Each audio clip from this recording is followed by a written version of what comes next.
Sometimes when you do something dumb, the only thing you can do to respond to it is something dumber.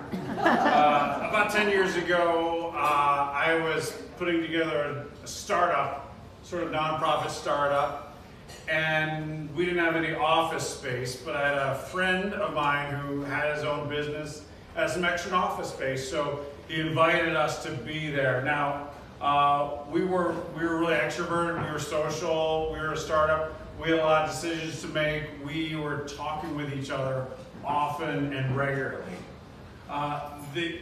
The office where we were functioning and where he invited us to be a part of, it was, well, they did medical billing.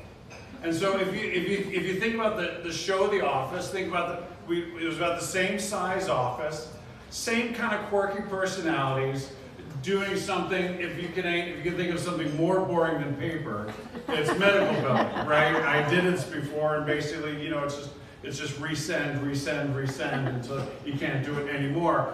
So it's very, very quiet, and at some level socially awkward, but I built a friendship with a guy named Joe, we'll call him Joe, who was thick in the thorax, you might say. And he was one of the few males there, and so we really enjoyed talking sports. And it was like a bromance. Like we were the only ones who had like social interactions besides my team. We were social, everybody else was quiet. It was kind of an awkward thing. One day, now I had to get going one day, and I was behind, and I left, and I realized I didn't have my keys.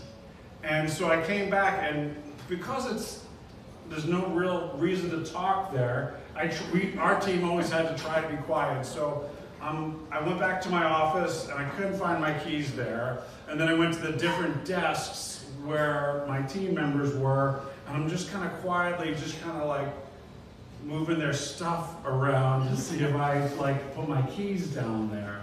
And I'm starting to become kind of a distraction. And at some point in time, they're like, Mark, what's going on? Like, I'm looking for my keys. And so I keep going, and I'm looking for my keys. And at some point in time, Joe just stands up. And, you know, one person talking, everybody's listening. Joe says,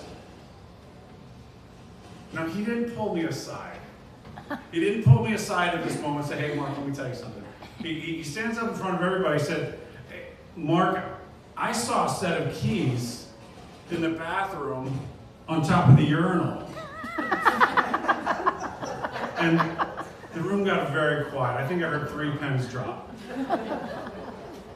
And for me, like, time stopped, and like, and so I just looked at him and I said, what is wrong with this world? What kind of sick person would steal my keys and put them on top of the urinal? And I walked right out of that office, grabbed my keys, and I went home.